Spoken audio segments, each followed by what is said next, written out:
So I've been thinking about how to make this video for weeks now, and I don't think that I don't think there's a way to do it. So what I'm gonna do is just push record and just see what happens. On March 17th, everything began normally. It was a totally normal day. By that time, the Friday before, Tom had gotten, the order that he was going to be working from home because school was going to close.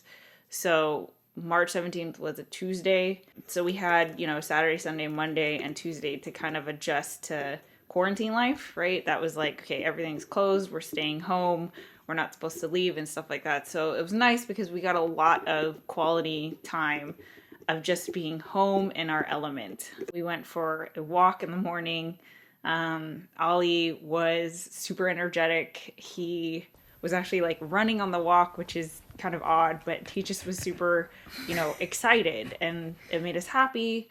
And we hung out all day. We hung out, in the backyard, on the couch, and it just was a totally normal day, nothing out of the ordinary until the afternoon. We came back in the house from the backyard for the dog's dinner time, and Ollie was just all of a sudden looking real slow, walking really slow, and he was eating his dinner really slow, and just, this was 4 o'clock in the afternoon. He just was being distant, and that's so anti-Ollie, especially when it comes to me, because Ollie's just my shadow. Like, he follows me everywhere. He just constantly wants to be with me, and this time he was just kind of being like standing off into the corner and just holding himself up. It just looked very uncomfortable for him, and Tom was just insistent, like, let's take him to the vet, even if it's nothing, peace of mind, let's just go see if there's something wrong. So that night was actually the premiere of our new business program, the YouTube Mastermind, which is a private membership group coaching thing that Tom and I have put together. We've been working on it for a while, and that was like our first session. So I decided to stay here to run that, which went fantastic. It was like, it was very cool on the business front. That was a big win for us. And Tom took Ollie to the vet. Of course, I was monitoring my phone just to see any updates from Tom. The weird thing was that because of the quarantine, Tom could not go in with Ollie. Like, everything had to be done from the parking lot. He had to just wait in the car for any updates. And by the time we got on the phone, Tom was super worried and crying, and just, it wasn't sounding good. He was getting diagnostics, and in terms of blood work and vitals, all that was good, but he had an enlarged spleen.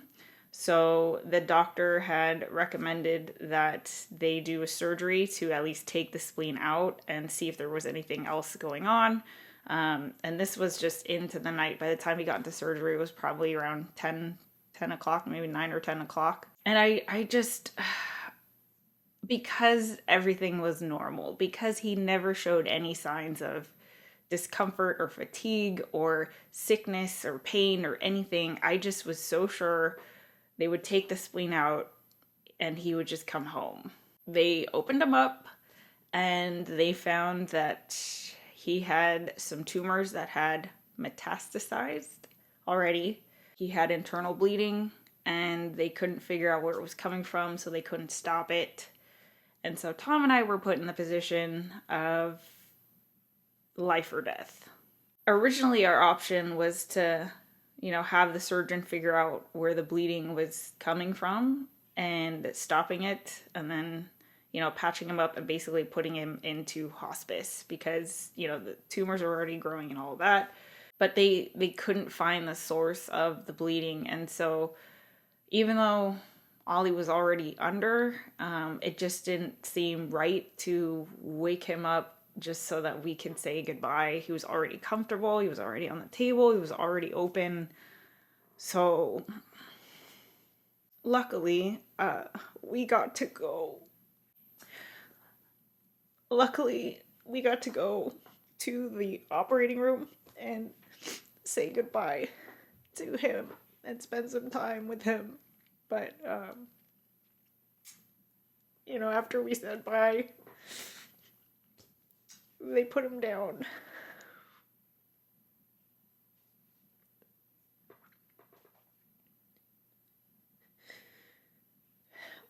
one of the things I was thinking about was just the shock, because everything was fine just a few hours before. Like, everything was absolutely perfect, which eventually became where I would find comfort, because knowing that he was a happy boy all the way till the very end made me happy. I wanted to do like a tribute video, a slideshow, a whole video dedicated to him, but I just don't think I can. But I wanted to talk about it and, you know, document it, since Ollie was such a big part of our lives. You know, I didn't really think about how we were a family until he was gone. You know, it was just me and Tom and the dogs, and yes, we were a unit and all of that, but losing Ollie really made me think about how much we were such a family. And I don't think I could ever explain how much Ollie meant to me. Like, I mean, he was with me 24/7. I love Ben to death. But Ben, you know, kind of does his own thing. Ollie really was my shadow. He just followed me everywhere, like even into the bathroom. And it just was such a reality shift to all of a sudden have him gone, you know, just gone. And we found out what he had. So his thing was called hemangiosarcoma, which a form of malignant cancer that arises from the cells that line blood vessels of various tissues of the body. And this is why, you know, they couldn't find the source, because it was just like the blood vessels. The most common location of this tumor is the spleen, and that's why he had his enlarged spleen, but tumors can grow anywhere. Blood vessels are present and can spread to other organs, including the lungs and heart. Because hemangiosarcoma tumors grow internally, there is often very little warning until severe symptoms occur. And that's what happened to Ollie, because there just were no symptoms until it was at the critical point where nothing could be done. And the sad part was the next day, March 18th, was his 8th birthday. So he literally couldn't make it. He had another party to go to. I know quarantine has been, you know, a disruption to everybody's lives for sure. And, you know, I want to talk about how it's made an impact on Tom and I and our lifestyle and my business and all of that. But, you know, because of Ollie and how that happened right at the beginning of all of this, that was more of a reality shift than any kind of quarantine. It just, you know, it's easy for us to forget the quarantine thing when we're just kind of in our element here at home, because there's no difference. We would be here anyway. But the fact that Ollie isn't here, you know, we feel his absence 24/7. Losing Ollie was honestly like one of the hardest things that I've had to go through in my adult life. I would cry and wail to the point where I was like gonna throw up. Like, I haven't felt this kind of grief before.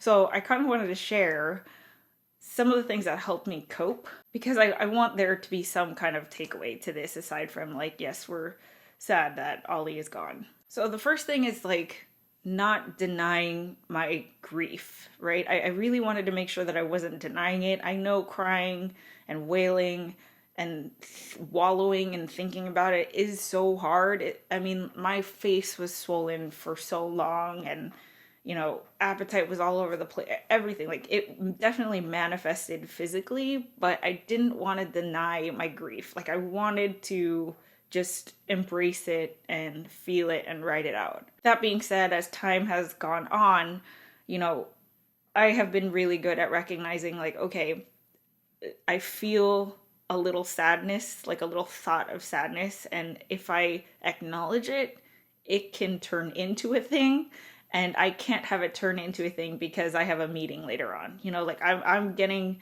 better and better at recognizing how to acknowledge a feeling and being able to put it aside to deal with it later. Second thing is just like passing the time, right? Of course, time heals all things.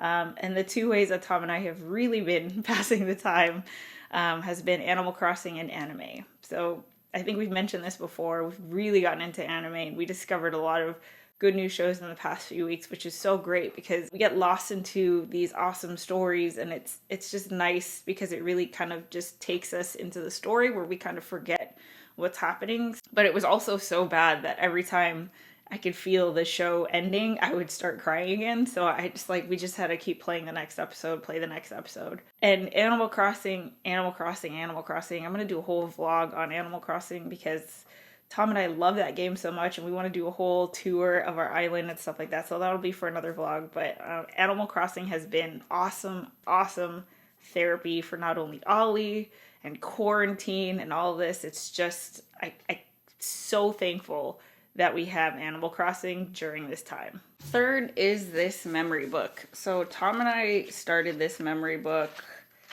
on December 16th, 2017. As much as I love documenting things through video, there's just something about writing memories that, you know, especially ones that I don't necessarily want to share to the entire world of YouTube. We kept this book, right? And I just wanted us to remember and write the things that were kind of like milestones and highlights and ups and downs and all of that. So we've been keeping this book, but when Ollie passed away, we wrote down every single memory that we could think about him. Like, I just wanted to remember every single detail, every single memory, every single thing that had happened between us because I never want to forget. It was hard, but I'm so glad that we have this so that Ollie can still, you know, we can still relive our moments with Ollie here in this book. And the fourth thing, like, you know, that I'm fortunate to have is Ben and Tom. So Ben, I don't know if he noticed or, you know, if Ollie's passing had any impact on him because he didn't really act any differently, but we were also giving him or asking for more attention from him maybe. But he was definitely there. Like when one of us is crying, Ben is really good about like coming to us and checking on us and seeing what's happening. And of course Tom. So man, like, talk about this whole thing bringing us closer together. When we said that we want to be together through all the ups and downs, we just kept reminding each other that this is one of those downs and we'll get through it and we'll be there for each other. And it was this weird thing where if Tom was crying, I immediately snapped into, I have to take care of him. Like, it's just, I have to take care of the thing that needs my attention right now. So I would forget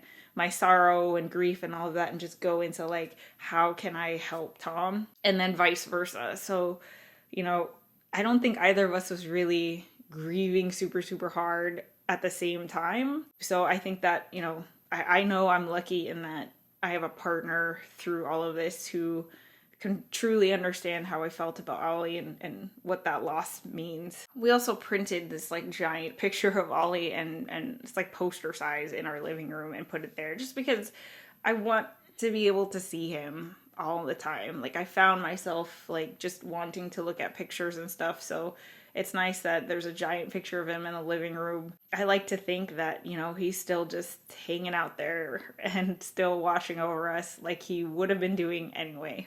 So anyway, I'm sorry this is a kind of a downer video, but I just wanted to talk about it for me, make sure it is part of my journey. And now that some time has passed, Tom and I have been looking into getting a puppy. So that's the good news there. Obviously, Ollie is absolutely irreplaceable. You know, nothing could ever replace how Ollie was there for me through the ups and downs. Like, I spent more time with Ollie than I did with Tom because Tom would go to work. Ollie was here in my office when I was making my coffee, when I was getting ready for work. Like, he just was always with me. And like, I'm so happy I have those, you know, I had that time with him, and I don't think anything could ever replace that. So just want to make that clear. We're not trying to replace him, but we loved being a family of four. You know, that's a big thing. Like, we really liked being a family of four. And even though Ben and Ollie didn't really get along, it was just nice that they had each other, that they did have just companionship. And we always eventually wanted a puppy, and we've talked about it even when Ollie was still here, because I want to experience raising a baby with Tom. I think that's an aspect of a relationship that I really want us to go through together, and we're not going to have kids. We already made that decision. So raising a puppy is going to be like the closest thing to raising a baby. I just want us to be able to go through that as, you know, an experience in our relationship and partnership together. I think it'll bring us so much closer together, and, you know, it's just something that I want to be able to experience with him. So we're really looking forward to it, and of course we will document the entire journey here on our vlogs. So I think this is where I'm going to end it. Thank you for bearing with me. I know this is, again, kind of a sad one, but the next one will be a happy one, I promise. So I hope you guys are well, and I will talk to you soon. Bye.